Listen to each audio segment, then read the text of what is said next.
Mame ma wakwaba emfa umbra Ghana nsem TVGH so wo freme adwoa searching ebusuafo Ghana nurses ena omo atwe omo placards atrotro so eye demonstration ebi mo anu dem so mo we school mo nya adwuma ye omo abaye burden edo mo parents so just omo nkran nkomo anko school bi kura so kusu adwuma nkaye na saa eye demonstration yo mo call yi saa particular interview we na donko a owo US the platform so ana say na workers ni bi na ekoye nurses for ni bi interview and omo de beto social media na ansa na me de video ni bebro no na donko ata o platform so na me hu sa video we mpese wan kasa woto nkra if US where the His Excellency John Dramani Mahama na o ka chene say nurses for ni CCA omo anu dem ti den na o ya fa ho but me I put it to you say sa nurses for ya okoyo omo interview we on betine fia na chese de beba ba na don kwata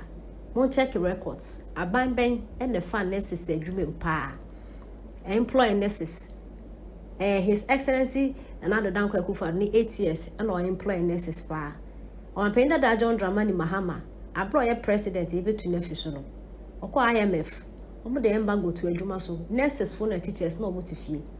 ona na don kwata somewhere your friend say middle of last year abeto no we campaign to extend so to me ko gina US store bi ekoto ekonfi juice calipo etete wani wo so ni pakro o de sa campaign ni ba ya juice na bebedu abrochi memo nso NPP aban nso won te kra wote se na nad no de ekonfi juice buy we na mo a hypocrite. I put it to you say nurses for ya wakotwa mo de abe wankotwa mo abakra nkaye because enya de aban we no ba be for mo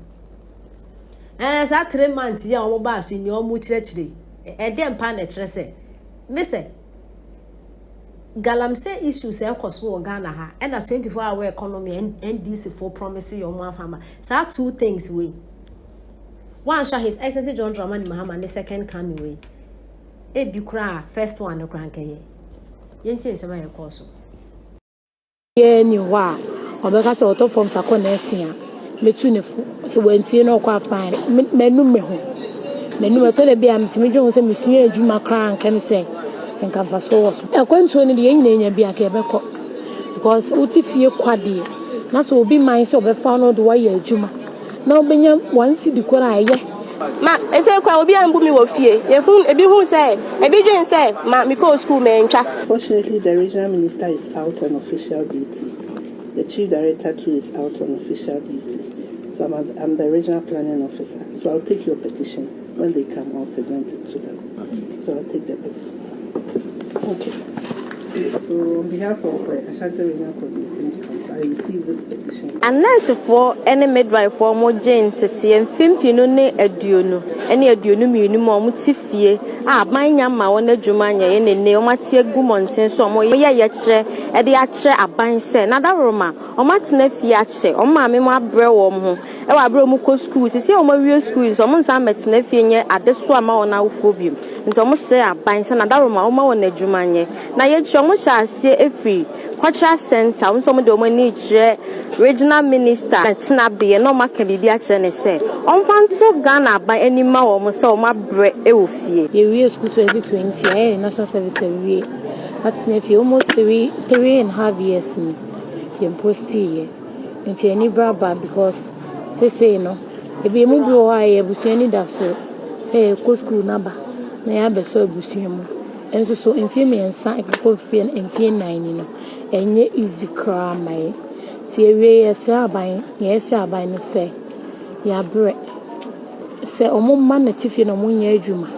na so omo to aduane mo mudi a omo say wo say o to aduane ma panyina otimi ye adwuma no hey ya enti esrom omo fa ye adwuma na ya bread eno ane kokoye awie meme de kwa de ese de mebusu ani bia ni ho a obeka se auto form ta konesia metu ne fu so wantie no kwa fine ba me de because first nursing na ni enim na wuwi abe nya adwuma aye no enye nne nursing no ene nursing de wuwi a na wabre menu to le bia mtimi dwo se mesua adwuma kra nkan se nkan fa so wo because mesua adwuma kasa me ko school ni se me wie ye mfie nso ni ye no kamapo me ho kura nya adwuma kura ye kura madam kasa me madam kura me nkwala enti no ndie manu me ho papa manka ekwantuo ne de nyina bi aka ebekọ because uti fie kwade na so obi man se obefa no de wa ye adwuma na obenya wansi di kura aye since obetina wukurom na kombedo so boko obi ma so na obenya bibia di no eye since obetina wa wukurom na abebre enti nyina kwantuo kwan ne bibie ma ya ye beko ye do because this year no 2020 batch 2021 for 2022 for we national service 23 for and we school ya mo so be ye ka say omo ye registration am starting national service and see ye dom eni pa ben 70,000 kika kwade ye do so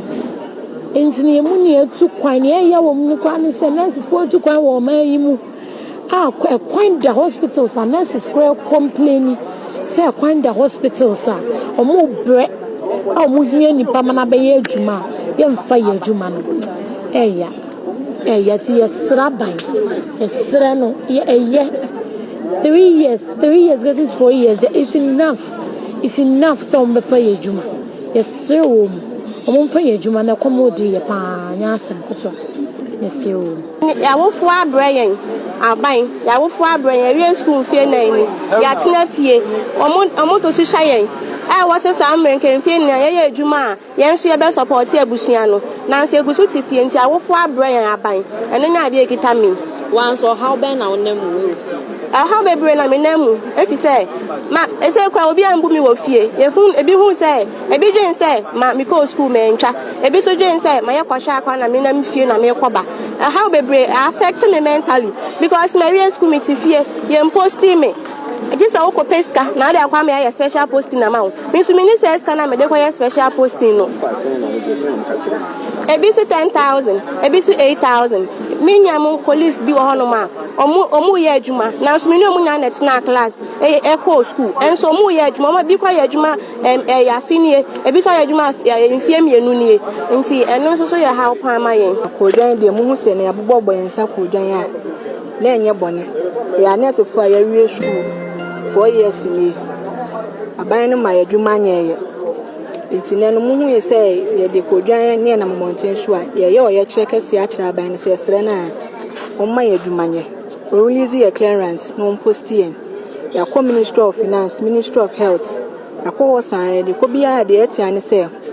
mo beti yenka mo nko mo beti yenka saa ana akoso san fie nan ni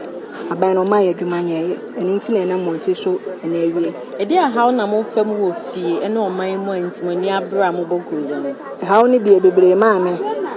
how ni bi ni say so ube ma me no papa do be ko school awie na mo hwe say wo benya adwuma na wo so be hwe bi kura akwaji loan ko na do ko school bo so ton abusua ja pade bi kwa na do ko ye nti no say wo ko na say wo kwaje bibi won ho no ma na say wo kwaje skebon so mfa nto ya no mfa bibia de obaye no atete how ni bebrebe ebi kura na mso kura ekolisi ni bibi kura no madurawu ebi nso so adwuma ka komo kwa kwa na wo ko ba nsem bebre aho kyere ene wo haw ene wo yen so ko pa adwuma yes oh mo de be post mu ne kyene ya nti mo nko e mo adwuma ni bi mpo enye den ye no wa nti aho kyere de ye nam bi mu pa ye ho kyere ye how do I mean na mu bebre cause what if ya obi timi free ni fie kwa bebusa